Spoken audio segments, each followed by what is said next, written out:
And we're live. Hello, everybody. Welcome to this week's episode of the Daytripper Photo Show.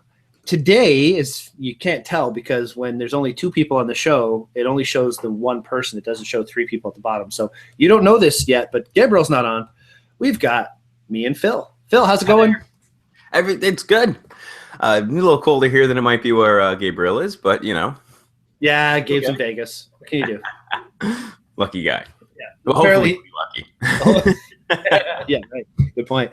He's already got a bit of a buzz on down there. He sent us a photo with the photo of like all these beers clanging together. So Gabe's having a good time. Hope you have a great time, buddy, and come back alive because that would suck if you didn't. Just saying. Yeah. Don't get stuck on a roof. Yeah, no. Yeah, right. So today we're talking about creating sharp photos. And the reason I wanted to do this was there's a lot of folks who come in and my pictures are blurry, my pictures are soft. There's so many different reasons why photos could be not sharp. One of those things is, blur. Another is not focusing in the right place and so on. So we're going to talk a little bit about that tonight. We're going to get into how to not necessarily identify these things, but maybe, how to fix them, how to get past them, how we can do different things to get different results. Give you some practical tips, maybe, how to achieve sharpness. But before we get into all of that, first, I just want to remind everybody that there is a survey that we have on the Daytripper photo community. It's buried deep in there, so please find it. There's people trickling in responses here and there. The survey is designed to help us keep the show better, improving, coming up with new ideas, and any kind of suggestions you have. If you want to give them to us, we'll roll it into the show. So please, if you have any thoughts on what we could do differently or how to improve what we do already, whether it's the show, whether it's the community, whether it's all the day trips that Daytripper offers, fill in that post, the survey, and let us know what's going on. Oh, so apparently the way the show is going to go tonight, every once in a while we'll get a text from Gabe talking about funky things. He just sent me, and I don't know why, he's sending it to two different messages now. Zombie jerky. He didn't send. I don't think you saw that one there. No, I did not. Zombie jerky. This is bringing Gabe onto the show right now for a quick second. Here we go. This is our first squirrel of the night. Let's do this. Thank you, Gabriel, for zombie jerky. You better be bringing that home for me. Just saying. Anyway. Okay, so let's get to the show here. There's a lot that we have to talk about. I mean, there's so much to cover when it comes to sharp photos. And I don't know. I was doing a presentation earlier today for York Region Health, Public Health. Sorry, squirreling in my brain. I'm sorry. Dixie's already in the bathroom, and I'm already thrown. Like the whole show is over as far as I'm concerned because it's like her timing, man. I changed the litter, and then boom, there she goes. Okay, if I could breathe again, we'll be fine. Yeah. So this thing called sharp photos. Thanks, Dixie. Thanks. Just thought you'd say hello to everybody. Hi, everybody. I just stunk up the place. This is great. Sorry. Okay. So sharp photos. Phil, anything to add? First of all, just throw it to you. Well, I do agree that I think more of our show should start with Dixie, Winnie, and maybe some tequila. Yeah, but not. I'll see if I can get them to come on the show as they head past me upstairs. But I think we have some interesting things to look at because we've alluded to some of these ideas over the last couple of weeks into the ideas of how to make something sharper, or this rule of thumb, or using this idea. So I think it's good that we're going to get a little bit more in depth in some of these options and some of these ideas, and hopefully we can get someone maybe inspired to try something different. Exactly. And let's get right into this here.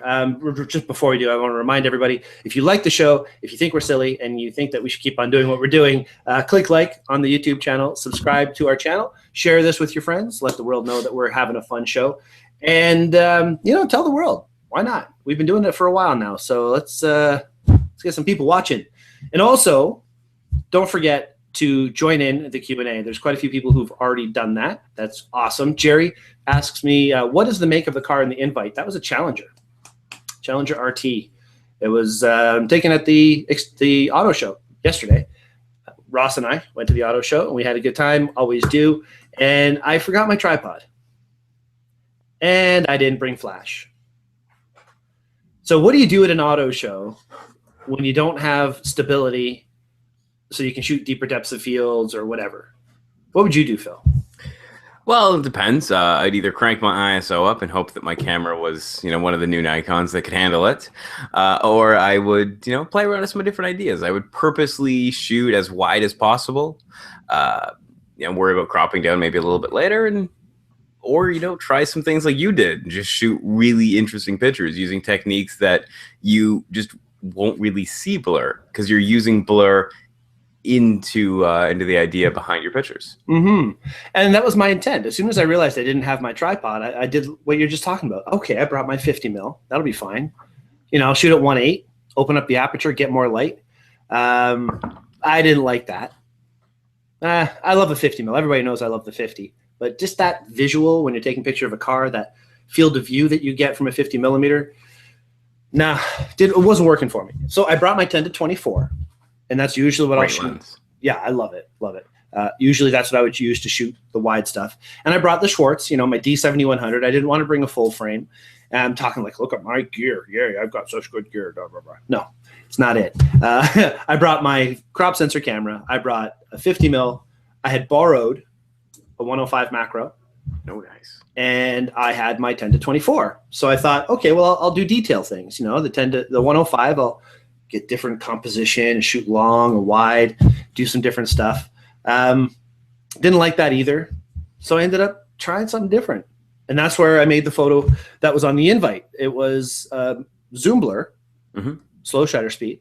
And that's the cool thing. I got sharpness in a photo where there was total motion in it. So that's one of the things we're going to talk about into the meat and potatoes of the show here. Before we go into that, I just want to quickly go over the Q&A questions and comments. Jennifer asks, did I take the photo on the wall behind me there? You mean that one right there? Yes, I did. That was, I don't know, about a year after I started working at Henry's. Not too long after I started taking pictures. That was at St. John Side Road, a craggy old tree, and heron and stuff on there. It was pretty cool. And Phil, Hallie wants to know where you got the bookcase behind you. That would be a Billy bookcase from the very high-end retailer of Swedish meatballs, IKEA. Very high-end. I really like their meatballs, but the only issue I get is you get them, you put them in the boiling water, and then you got to assemble them with that little Allen key. Something always goes wrong for me. Maybe that's the problem. They're meatballs. You just shovel them in. I gotta say though, for a furniture retailer, their food is delicious. I know. What's up with that? It's the Swedish people. They're just brilliant that way. Super good. But yeah, it's just like a Billy bookcase, and that thing has moved to every single place I've lived in for the last probably 8 years, and somehow is still in one piece. It probably was like $40. It's easily the piece of furniture that's lasted as long as I've been moving places. But I'm hoping next week to have it full of stuff. As we can see, we don't have the normal pile of garbage that's behind me. I have some very badly measured shelves. So you wanted them right behind you? Yeah, so I'm going to try and fix that for next week. Very good. Cool. Jerry says he wishes he had an old car like that. Actually, that was a brand new car. That was a 2017 Challenger RT. It was at the auto show in the new area, unless I'm thinking of a different vehicle. I may be wrong, but I'm pretty sure that was the new one. The front. Okay. Looked pretty cool. Jennifer says, I loathe actually going into IKEA. It takes all day to get in and out of that place. Like a maze in there. It's true. They make you walk in. You know what's worse than that? And I know we're totally squirreling. We're not talking anything about Sharp here. But worse than that is Honest Ed's. Have you ever been in there? No. I couldn't get out. To go. Oh, I couldn't get out. It was. I mean, IKEA, you go in, you have to walk one path, and it takes you all the way through. Honest Ed's is like that, but it takes you backwards and takes you forwards and upstairs and downstairs and around the corner. And then you end up in a bathroom somewhere. And then they can't get out of the bathroom, and you call for help. And they finally let you out the back door of the bathroom, and you fall through the toilet. And it's just not fun. Not fun. Don Hennessy has the same bookcase for about 23 years now. They're great. Apparently 23 years, pretty good. What else? Pop-up flash, white piece of paper, bounce the light up towards the ceiling. That's yeah, I mean, light is very important when we're doing this kind of stuff. So let's get to it, Phil. Let's talk. Good. Many of us are used to those super sharp photos. Y'all have seen them. pictures. Oh my God, how'd they get so sharp, so pretty? But that's taken with point and shoot camera. Or worse, an iPhone. iPhone. 3 megapixel, 10-year-old camera. Somebody comes in to replace it with a brand new camera and they say it's not as good. There's a lot of reasons for that. These small sensors, they have issues, there's only so much they can do, and they're improving it. And they make cameras now with bigger sensors, and there's all these different things. But the bottom line is sensor size. And this is one of the points we're going to make here. One of the really big influences on how much of your photo is in focus is your sensor size. The bigger it is, the shallower your depth of field. So point and shoots and cell phones that have tiny, tiny little sensors inherently give you deeper depth of field. Right? Yeah, absolutely. So go ahead. You get more of it per the lens you're using due to the relationship between lens and sensor. Mm-hmm. Which is actually really interesting to look at as far as like a physics, light going through lenses and how focus works. But we'll save that for the science episode we do.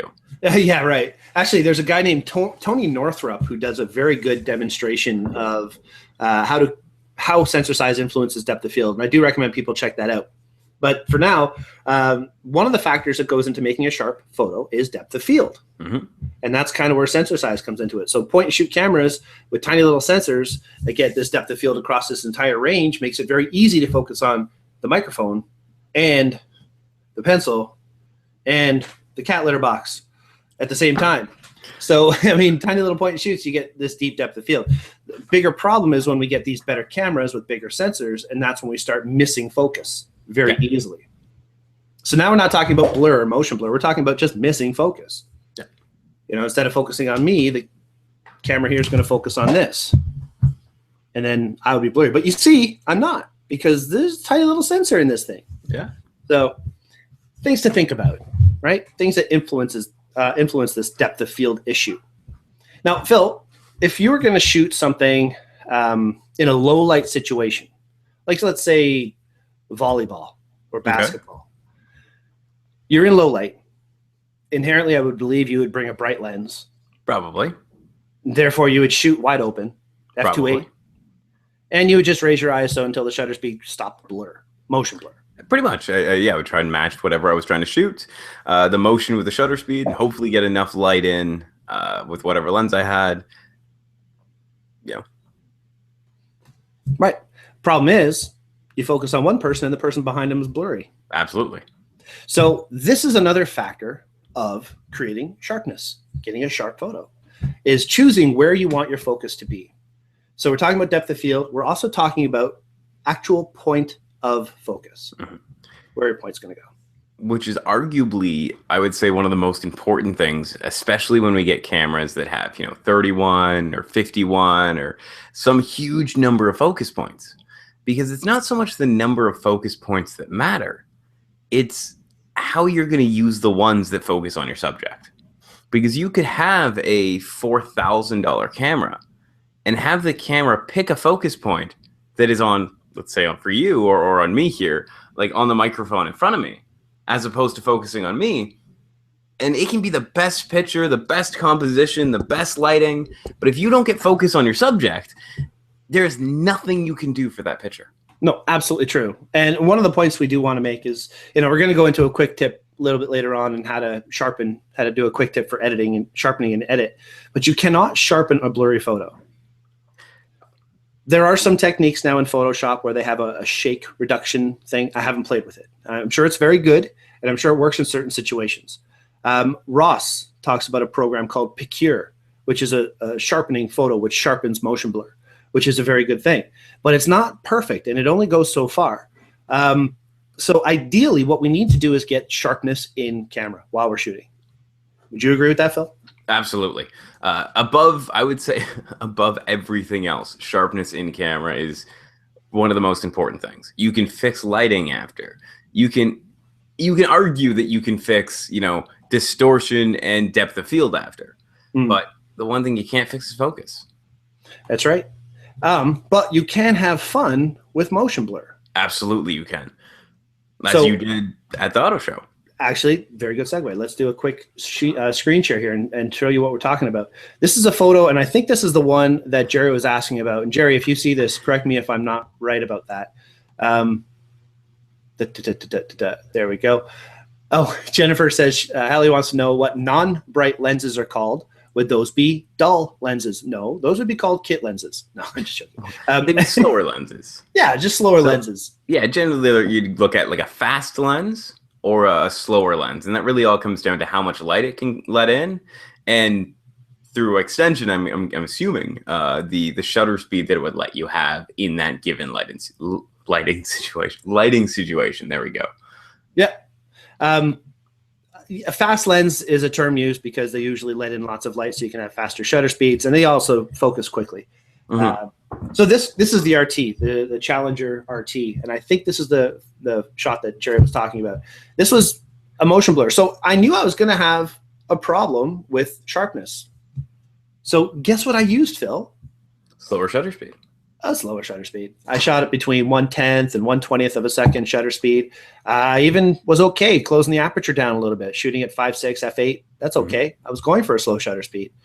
And when you're doing a zoom blur like this, that actually helps keep whatever you want as your point of focus in focus. Now, I will admit, the front of this car, like, it actually looks a bit more like a classic car than a lot of the older Challengers and Chargers look. Like, they brought back some of that. I like it. It looks awesome. It's a really cool looking car. And for me, I was interested in this part that you see, the headlights, the front grille. I thought it looked pretty beefy. The side was nice too, but I wanted to make it look like the car was moving toward me. How many times do you go to an auto show and take pictures of cars and it's like, oh, look, there's people behind it. Oh, look, there's, you can see a pedestal off right over here. There's a guy right over here. And if you look around, you see all this stuff, but the fact that there's motion to it, it kind of gives it a different feel. So I really enjoyed doing this technique. Tom says, I think bright lenses means expensive lenses. No, that's a fact. That's pretty much a fact. Except for the 50 mil 1.8 that Nikon makes, or the one that Canon has, which is like sub 250 and great lenses. $170 for the Canon. There you go. Yeah. So the thing about this though is if you're shooting at 1/30th or 1/20th of a second, and I'm just zooming, everything will still be blurry. But that's not the case here. So can you pick out what I did to stop this to actually have sharpness in the center here? Like if I get in, that's pretty sharp. It is, but it's also a little bright. So I'm assuming what you might have done was use your flash to help freeze a little bit of that picture. You got it, buddy. I used my pop-up flash. You know that flash that everybody says is worth what you pay for it? Oh, wait, you don't pay for a pop-up flash? It's so useful. It is so useful. People. Eventually, Canon will actually put one on their cameras. You mean their full biggest frame? Thing? Yeah, the biggest thing I don't like about my 5D is the fact it doesn't have a pop-up flash. And it's not like I use it to take every picture I shoot, but it's for stuff like this, or for triggering a third an off-camera flash. It's just simple, but it's okay. Something Nikon does, I will admit, better than the Canon side of things. Oh, what? But then to be fair, Nikon also doesn't sell like an STE3 or an STE4 equivalent device the Canon sells. So yes, they do. SU200. Anyway, I guess you would need it for the 1Ds. Yeah, you would need the D4s. The D4s, D5s, and so on. This is another example of that same effect. What are you laughing at? According to Jennifer Newberry, the biggest thing she doesn't like about the 5D is that it's Canon. Oh, yeah. It's funny. In this presentation I gave earlier today, I had the whole conversation. One of the girls said something like, is Canon better than Nikon, or what camera should I buy? And I just went into this whole rant about how it doesn't matter what camera you have and da-da-da-da. Oh, but Nikon has this feature that's better. And Nikon has built-in time-lapse. And Nikon has, and I started, I guess that was funny. I thought it was funny. Anyway. And Tom says he was under the impression that Canons were shot in wars. Apparently, we're going to be starting a war soon. So, like a Nikon Canon war? No, yeah, right. Exactly. Okay, anyway, back to this. Having that pop-up flash. The one thing I got to say about, sorry, it's squirreling a little bit, but the one thing that's kind of bugging me about some of these auto manufacturers is it is kind of nice to have a blank grill, but it's also kind of nice to have even a subtle logo in the grill. Oh, there's a lot that do. Okay. There's a lot. You should see the Audi. Oh my God, the whole front of it. Ugh. If they could make the front of their car circles, they would. Yeah, they would. It was anyway. The neat thing about something like this is by using flash and zooming, you're creating sharpness at different points as well. Yeah. Because you're zooming faster than the flash is firing. I was firing at a 1/4 power flash, manual pop-up flash control. And it was really cool the way I was able to get the sharpness and that real nice blur with even these, the lights having sharpness in them. So it's just fun being able to play and experiment and try different things. And even though you think you're going into a situation where you're not going to have sharpness because you just don't have enough light and you didn't bring the right lens and you didn't do, this or that, didn't bring a flash, there's still things you can do to create a sharp photo, like the pop-up flash. Just a little tip for everybody there. Now, another thing that influences this depth of field is the distance, the focal length that you're shooting at. Yeah. If you're zooming way into something, there's two factors that are going to be a problem. And this is where we're going to go into the rule of thumb for shutter speed and focal length. Phil, you talk about this in classes, don't you? I do. Now, I don't get into it, I'll admit, I don't get into it as in-depth as we most likely will get into it tonight. I kind of take like the 5,000-foot view, and I don't worry too much about, full frame versus non-full frame. I simply get at the, you got to watch out for shutter speeds versus lenses you're using, because at times you're not going to be able to hold the thing steady. Even though it could be a perfectly bright blue sky day, if you're using an 800 millimeter lens at a 50th of a second, it's just not going to go well. No matter what you do. Exactly. There's no way around it. It's absolutely true. And that's my rule. Like if I'm looking out the backyard, I see a hawk in the tree in the backyard, and I notice it's kind of an overcasty day and I don't have a flash or something to fire some light at it and really make it sharp, I would pretty much, I might hold the lens up there and the camera up there and see what my shutter speed is. But if it's like what Phil says, 50th or 30th of a second at 1600 ISO, I'm not going to even take the photo. I'm going to put my camera away and just sit back and enjoy this crazy, awesome bird in a tree behind me. I do want to jump back to flashes for a second, because we talked about them, but we also kind of skipped over something. And that is the fact that when you shoot a flash picture, you're effectively taking two pictures at once. You're taking the first picture in that split second where the flash fires and freezes everything in the shot. And then the rest of the shot, the rest of the shutter speed is capturing that ambient light. And that's what allows you to freeze the grill of the car, but also get the headlights as they blur out and the blur of the lights around to blur out. It's also what, if you were holding your camera steady, would allow you to get a relatively sharp picture, because you're having the flash freeze the subject. And then maybe getting a little bit of blur around it. Absolutely. In fact, Phil, you helped me out immensely way back in the day with your challenge, your assignment that you gave me to do multiple exposure, I believe it was. Okay. And I ended up going out in the backyard doing a 15-second exposure and taking 2 images of myself in the same shot. So, that whole process of playing around with it and using flash to give you sharpness, even during a long exposure, is what continued on and triggered into this kind of shooting I'm doing today, where I'm zooming the lens and doing all this during the exposure, but also using flash to get that same sharpness. One experience trickles into the next, and that was just awesome. Well, they're all building blocks. Yeah, exactly. Jen, just kind of sidetrack here on Jen's question. She says, how would you handle really shiny car and not getting your own reflection in the car's shiny paint in a photo? The best thing is just your angle. Work your angles. If you're straight on something, you'll see yourself. So go off to the side, get down low, do something like that, or you're going to have to edit something out. You could also get, like, if you have a studio environment, you can get all kinds of diffusers between you and your subject that you're shooting through, and that'll eliminate yourself. Depending on what the reflection is, maybe not so much a reflection of you, but sunlight or something like that, a harsh light off to the side, a circular polarizer may work. And it's going to depend on the angle that the light's coming from and the angle that it's reflecting off, but it might help. But in a low light situation like the car show, you're working with as much natural light as possible, and it's going to, as you said, fall to editing afterwards to get yourself out of the shot if you do end up in the picture. Shooting wrestling as much as I do, I have a real big struggle getting sharpness in a very low light situation. And, I've just found that it's best when you use flash. It's absolutely best when you use flash. So I've started doing funky things. So I've got this shot here I'm going to open. And firing a flash off my camera behind the subject is able to give me a different amount of sharpness on the subject. So here I have a guy flying through the air with the greatest of ease and doing his thing. And this was shot at 2/50th of a second shutter. So it's not as fast as I would like for this kind of motion, but it definitely is sharp. Everything on the guy in the air, everybody on the ground, there's sharpness all around. And again, having that ability to add light to the subject makes a huge, huge difference. Especially because if you just shot that picture at 250th of a second, you would get a really blurry guy in the air, probably blurry referee, and then something happening on the mat. So by having the flash, you were able to take the picture you wanted.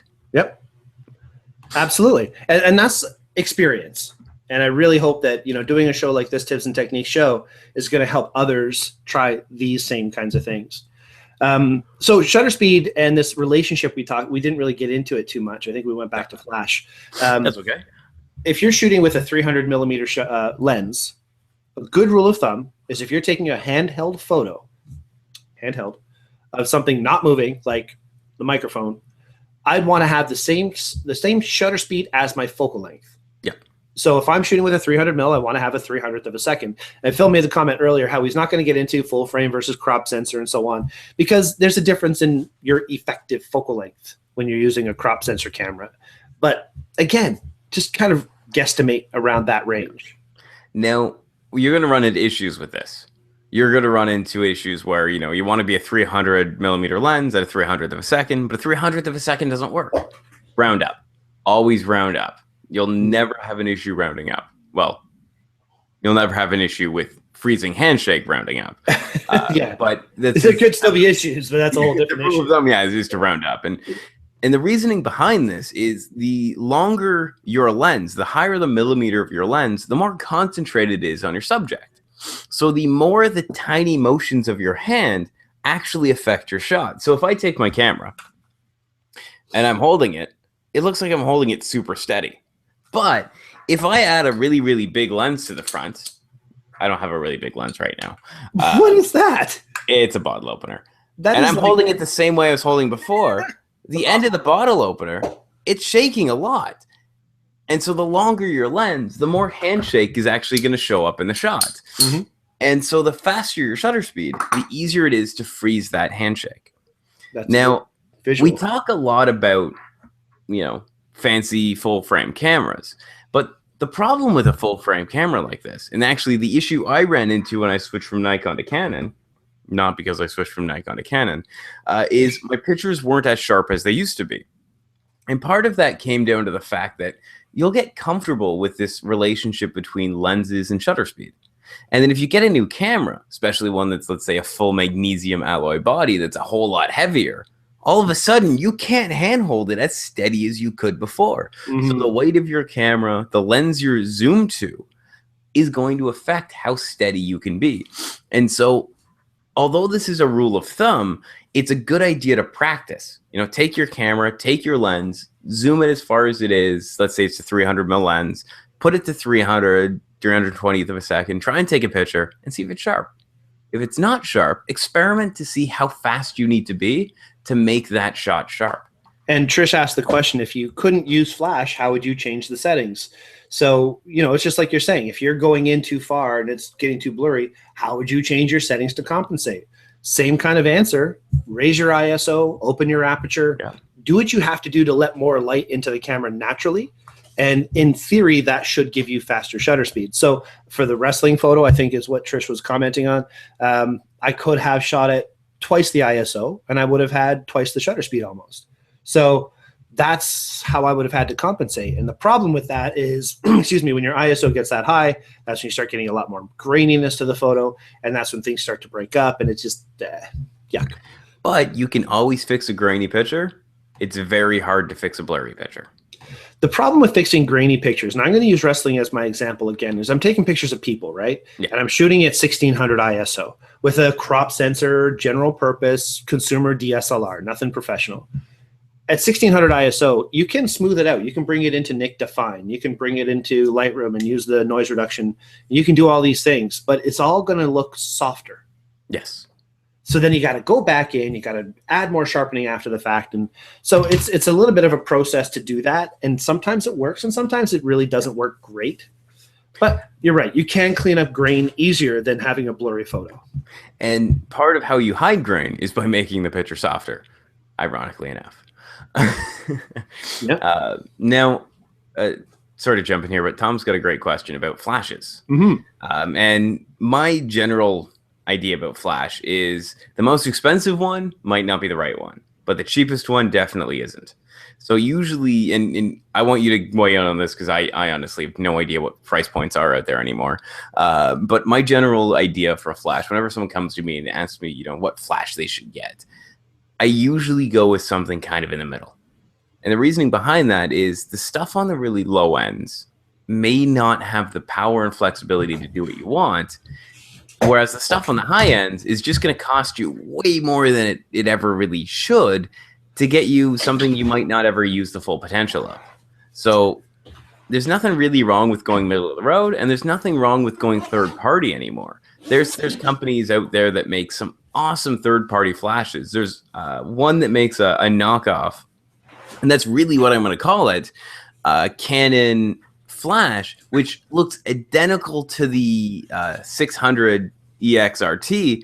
However, instead of being like $600, it's like $200, and it's a great flash. The Yongnuo, thank you.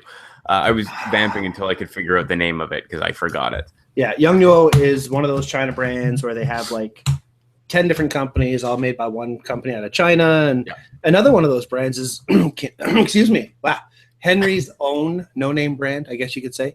It's a Henry's branded product called Cameron, which is same kind of thing as Yongnuo, same pricing, same features, same quality, and definitely a viable option where you can get an equivalent flash to the SB910. It looks exactly like the SB910. Literally, with all the buttons. Well, this is the SB910. Oh, there we go. Okay, but yes, literally, it does look like it. The only difference is when you go into the menu of the thing. It's a little different. Right. When you go into the menu, that's where it starts to look different. And also, with the 910, it locks. Where the other one doesn't? The other one will just bounce around and move around. You don't have to press the little button, which I'm pressing on this one. So if you have a Gary Fong light diffuser, like this thing. Which look funny, but work really well. You know, some people hate them. I love them. I think they work perfectly for a lot of different things. Just like anything though, Phil, you have to know what tool does what. Exactly. So if you're going to just use it in situations it's not built for, then, you know, it's going to suck. Yeah, and if you follow the Gary Fong video where he uses it in like every situation possible, it's probably not going to work the way you want it to. I agree 100%. So if you have that kind of weight on the top of a flat, by the way, this goes on much better than this. I'm just holding it there. And it doesn't have the lock there. It's just going to be flopping around. Every time you go horizontal, vertical, it's just going to flop around. So that's something to be very aware of. Mm-hmm. And as far as build quality goes, they're not bad. I'm not going to say anything negative about them. And personally, as far as which one to buy first, I always say buy a more powerful flash first. Okay. Because you can always dial a power down, but you can't dial one up beyond what it's built for. Which is usually why I take the bottom or the bottom two options off the table, especially now that, you know, poking fun at Canon, they have that like tiny flash and then a slightly larger flash and then the middle of the road and then the really expensive one. The really small one, it's a replacement to your pop-up flash. And it's going to work in some situations, but maybe not in all situations. Mm-hmm. And if you're going to spend the money on anything, you want something that's going to work when you want it to work and not when it fits the situation. Right. The flash isn't the only way to get faster shutter speeds. And again, shutter speed has a huge influence on sharpness. We talked about the relationship already with lenses, but we didn't get into subjects in motion. Yeah. We talked about static images. So if I'm shooting my microphone and I've got my camera and I've got the big lens on there and I'm trying to get that picture, if I'm holding a camera and I'm alive, which, you know, would be weird if I wasn't, taking pictures, you know, not going to go there. Anyway, if I was taking pictures, hand holding my camera, and I had a 300 mil on there, and I'm taking a picture of something, not a microphone, but a squirrel, who's just sitting there. Now you need to triple that number at least. So if I'm at 300, now I want to go at 900th of a second. And if I can't, then the picture's not going to happen. It's not going to be sharp. Because if that squirrel does that, boom, you got blur, no matter what. And when it comes to that rule of thumb about shutter speeds and shutter speeds and millimeters, you're right. You got to either match the lens you're using or the motion of your subject, whichever one is greater.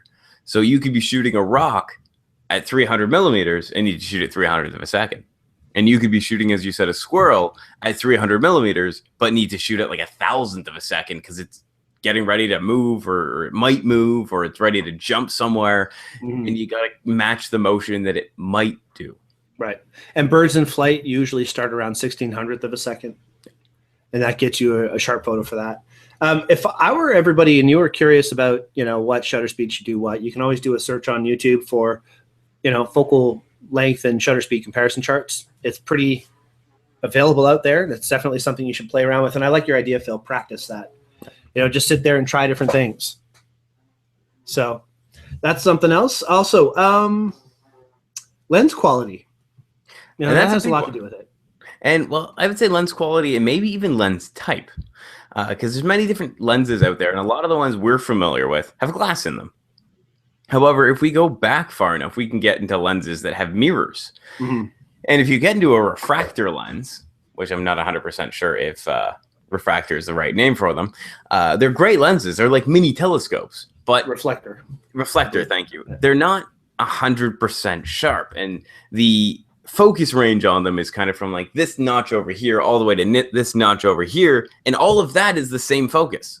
So you got to play around with them a little bit, but it really comes down to, as I think you're alluding to a little bit more, lens quality. And some lenses, especially when you get into super third-party lenses or certain wide-angle lenses, are going to be super, super soft and just not give you that sharpness you're looking for, simply because the glass the light's traveling through isn't that sharp. Or they don't have proper coatings on there to prevent flare, or they don't have, they don't focus fast. So by the time you take the picture, you've got blur.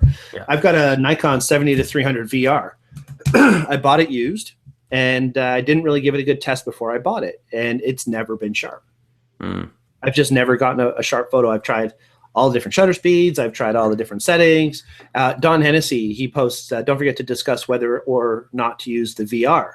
And even with or without vibration reduction, which is what VR is, that lens is just very soft. Yeah. So sometimes you just don't have a good lens. Right? Now, when it comes to VR for Nikon, IS for Canon, OS for Sigma, what that's going to do is that's going to stabilize your handshake. So what that's going to help is when you're using that large lens in a lower shutter speed situation. It's not going to do anything for your subject's motion. It's going to do something to get rid of that couple degrees below zero, or that extra cup of coffee you might have had, or in Gabriel's case, that extra couple beers you might have had, to help you take a stable picture when you're not actually that stable. Right. And now, as far as when to turn off your VR, and this we might actually have a differing opinion on, my idea is to never turn it off. And I know back in earlier VR times, earlier image stabilization times, you were supposed to turn it off when you put it on a tripod. If I put my camera on a tripod, chances are I'm going to leave the image stabilization on. If I'm going to leave it on the tripod, I'm going to do a super long exposure, something longer than maybe 1 to 3 seconds, I'll turn it off. Anything other than that, because my tripod, even though it's a solid metal tripod and weighs a ton, it takes a picture, it shakes itself a little bit. I find the image stabilization, there we go, or the VR you to say. would help with that a little bit.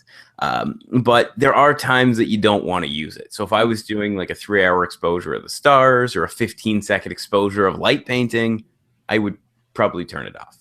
But for most, I'm not going to disagree with that per se. I'm going to add to it potentially. Okay.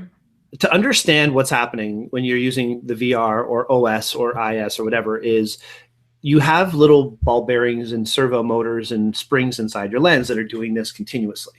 Yep. To compensate for my heartbeat and my breathing. So they're compensating as I'm shooting. If all of a sudden I put it on a subject that's static, now I'm adding shake to the photo. cameras and lenses have gotten better. So to your point, how currently you don't have to worry about it as much, I agree with that. But still, it's a good habit to be in to turn that off. It's not going to make a difference. My recommendation is test it yourself. Yes, absolutely. And it's going to depend on the lens you have. It's going to depend on how new the lens is, how new your camera is. There's a lot of extra factors going on. But this goes right back to my point that I'm always trying to make is know your gear. Yes. You know, it's not just, oh, hello, Nikon SB7 or S700 or SB910. My name's Bryan. Yes, we now know each other. It's not like that. That's not what I'm talking about. What I'm talking about It'd be easier if it was that way. I know, right? Put yourself in a position where you have to try these things. And just like I always give the thing, shoot a picture of a candle. Just set a candle down there and try all different settings and zoom in and zoom out and go wide and aperture open and aperture closed and this ISO and that ISO and just try everything.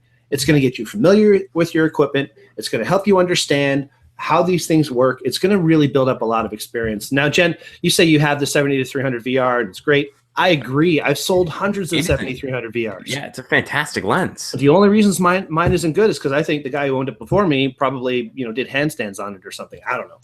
But it happens. And, you are in a factory creating the same thing day in and day out, but quality assurance works for batches, not for individuals. So there's a chance that something might come off funny. Absolutely. And to prove that point, cameras put in their cameras something called micro focus adjustment, where you can go into your camera and you can actually push your forward, front, or back, and you can do that in camera. Yeah. So they're not going to put that in a camera if they know that every lens is going to be perfect. So that's just something that we have to adjust. Question from Hallie: isn't motion blur a soft photo, not a sharp one?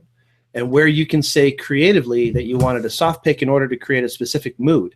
Is there a guideline, or should or is it just per a person's preference? Should every photo be sharp? Absolutely not. No. Yeah, and we have a point on that later on about how sharpness is a great thing to have in a picture, but sometimes the lack of sharpness speaks more than a sharp picture ever could. Agree 100%. And that's something that, art is in the eye of the beholder. You have to look at something and appreciate it for what it is. Maybe color, maybe contrast, maybe just the subject matter itself lends so well to the image that it's okay if it's not in focus. Sharpness isn't everything. We're not saying that. We're just saying to achieve sharpness, there are things you have to consider. Yes. And we could have an equal number of points on purposely soft pictures, because there are some pictures that would look terrible sharp, but look really, really nice soft. Like motion blur. Yes. I love motion blur. And, Hallie and Jen, you know me well enough to know that when one of my favorite things in a photo is having sharpness and motion in the same shot. So I try and do that regularly. I think it's a cool look. Tom says, new 750 with a 28-300. I think I will turn it off on the tripod. Thanks. You know what, Tom? No. I don't think that that's the right answer. I think what you need to do is try it yourself. And I think it would depend on what you're shooting. Yeah, there's no right or wrong, guys. And remember, in photography, there's 20 ways to achieve the same result. It's lots of ways. Lots of ways. Like every time we talk about image stabilization, I think back to going back many, many years. And this is a little bit of a squirrel, but it's about image stabilization. Henry's in Newmarket had a Sony something or other. And it was one of their digital cameras that I think was the first one that had super steady shot built into it. And it was on a spring platform. And you could poke the camera and you could watch the shutter, the actual sensor move. Like Sony, that's how they did things. But every once in a while, even though you didn't poke it, the shutter, sorry, I don't know why I keep saying shutter. The sensor would just go and just randomly vibrate, even though there was no motion. And it comes down to, yes, image stabilization is good, but sometimes it can overcompensate in situations where there's no motion. There we go. Sorry, I'm going downhill on my words here. It's been a long day already. Tom says, Bryan, talk about the manual issue I have with the infinity setting not to the end. I still need to find the exact spot. Yes, you do. Yeah. That's true. And on some lenses, there could be a lot that actually affect that infinity point. On the reflector lenses we were talking about earlier, temperature affected the point of infinity. Yeah, because it's a big mirror inside and it would expand and contract. Yeah. And I imagine that might be the same for glass, but maybe not to the same extent. Jen says, Phil, the Sony something or other was her favorite. It was a great camera. I had a Sony something or other. I think I did. And she says, I use sharpness and blur to direct the viewer to the subject in her photo, direct their eyes to what she meant them to look at. And if that makes sense, it makes perfect sense. It's what we all should do. Again, I actually talked about that in my presentation to the kids this morning, is use depth of field and use where your focus is to draw your eye. Just pay attention to what story you're trying to tell. And that absolutely makes sense. Jen, you make great photos. You've got nothing to worry about. I've seen your stuff. You're very good. Phil might have used up all his words for today. Sorry, what was that, Phil? I think I have a couple thousand that I can use, and I'm running close to the end. And I have to say hi to my mom. She says hello. So hi, Mom. I was going to say a lot of the people in this community, if not all of them, take some outstanding pictures. And, I get updates to my phone, and every once in a while I'll be like, an update. And I'll actually click on the email instead of checking it from my computer later. And I'm always blown away by what I see. It's awesome. It's awesome. It's super awesome. The talent is there. And I've been saying this for years. And that's a big reason why I started the community, though, was because I saw that talent. I just wanted to tap into it and get people sharing and excited and energized. And this presentation I did earlier today, I mean, there was a lot of younger kids there. It was, Get Ready, Set, Create, I think was the program name. And it was over at Cardinal Golf Club. Just a lot of great kids. They came up to me afterwards with great questions. And, it's really exciting to see that in people and to try and foster that. So that's why I love this community so much. Don says golf course as well. Oh man, the view is incredible today. Snow on all. Anyway, squirrel. Don says I use my 7300 to take full moon shots. I will use 20 to 30 shots. I will take 20 to 30 shots with and without VR on the tripod and try it handheld. And then he finds the best shot of the lot. I agree with that. It's a good idea. And I think everybody should think that way. Again, Don knows how to use his gear. Don, I'm not sucking up to you here. I think you're amazing. Your photography is fantastic. He made the poster for us for Halloween with the Daytripper photo and like all our faces in there and stuff. That was so cool.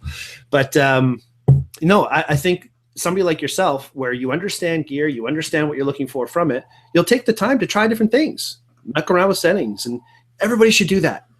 Everybody. Oh yeah, and the more comfortable you are with settings, and the more you know about your camera, the better the shots you'll take. Absolutely. And it's important to note that there's no button on your camera that's going to break it. So if you're not sure what it does, press it. And if something goes wrong, reset it to factory defaults and try again. Absolutely.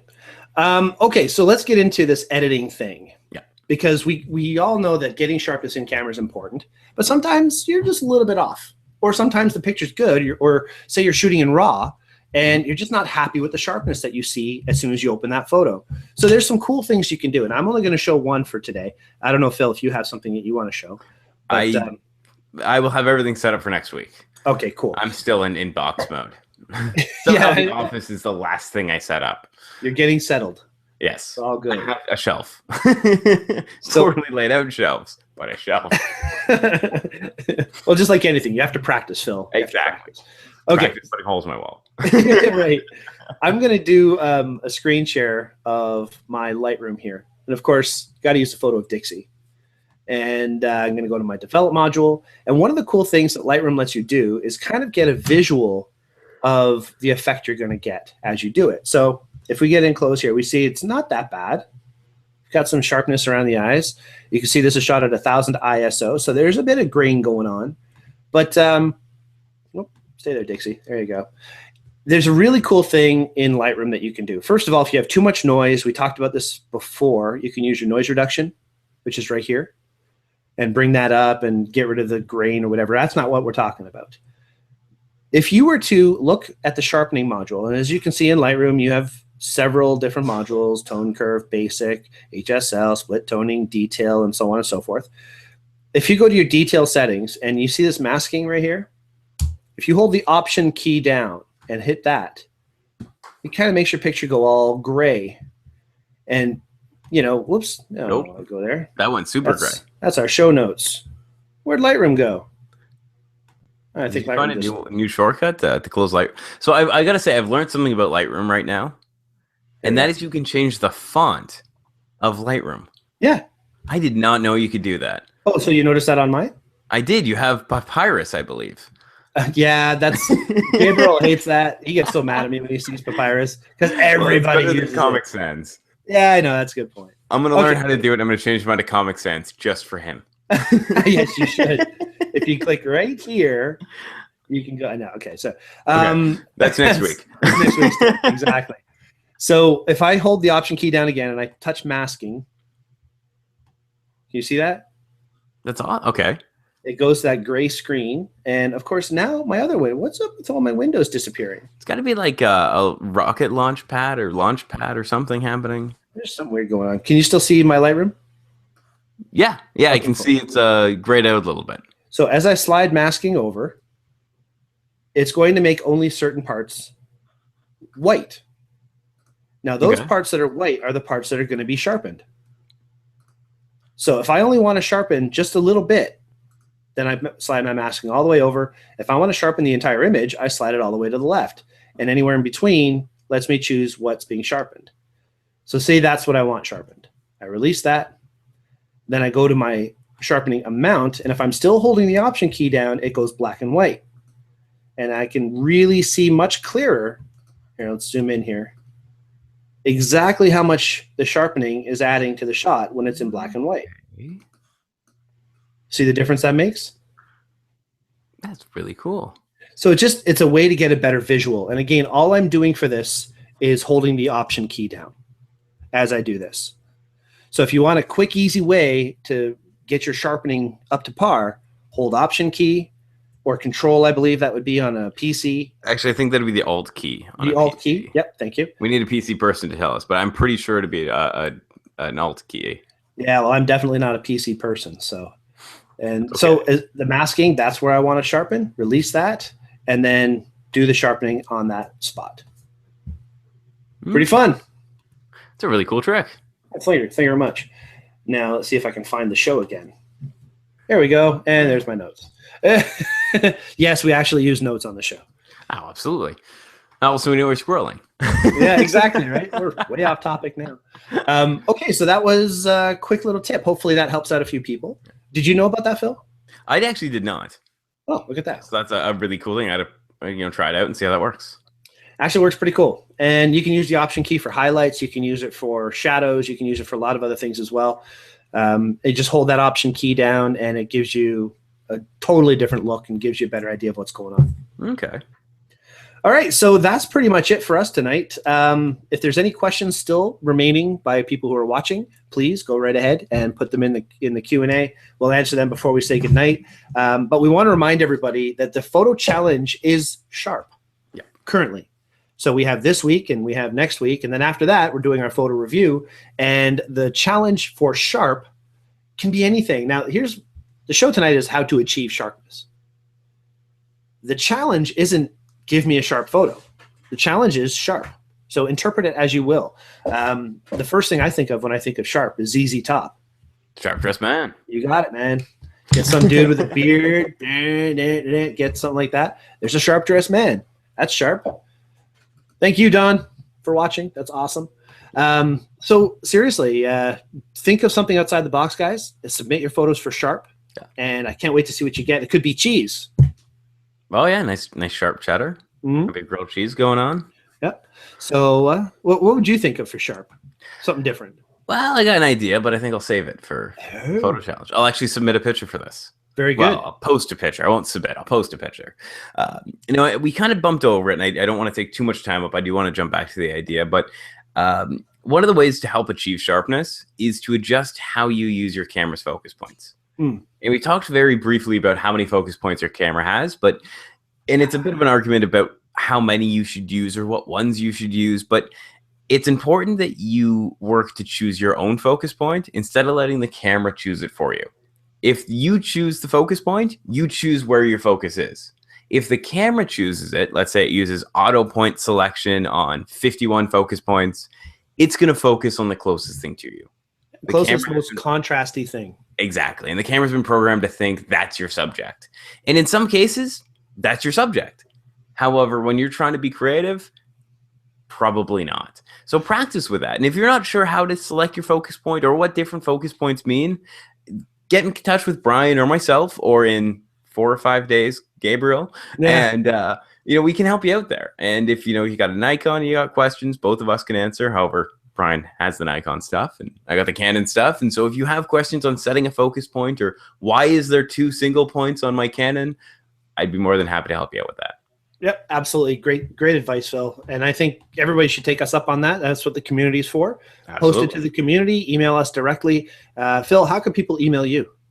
Well, right now I don't so much have a business email. However, you can always get in touch with me on the Google Plus. Alternatively, you can always email me at first name, last name. So my full first name and last name at hotmail.com. And I'm hoping to have something set up. I've actually decided to get back into shooting a lot more. So I'm hoping to maybe have something up in the next little bit. Excellent. So I hope so. Keep you posted on that. Do it. Tom says he has a lot of sharp friends. Sorry, he did not have any furry friends. Well, that's okay. That's okay. I guess that means that we're going to have photos from Tom for the photo. There we go. Very cool. Okay, so that's pretty much it for us tonight. Thank you, everybody. Thank you all for watching. Thank you very much. Remember to join the community on Google+. Phil just talked about it, Daytripper Photo on Google+. If you haven't already registered, please check it out. It's private, so you're not going to be able to get in without me authorizing that, or, Gabe or whomever. But once you're in there, you don't have to worry about people stealing your photos. You don't have to worry about arrogant and obnoxious people, because I'm allergic to that. I really don't like that much.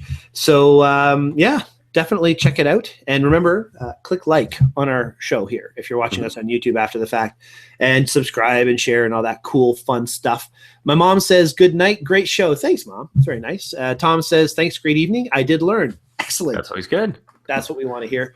That's what the Tips and Techniques show is all about. So next week is our banter show. Should be a lot of fun. I look forward to a lot of stuff happening, so that should be very interesting. And potentially Gabriel will be here. Maybe not if he hasn't recuperated. And I'll tell you, if he does show up next week, it's going to be quite the banter show. I can imagine. I can tell you right now. So don't forget, the photo challenge theme currently is sharp.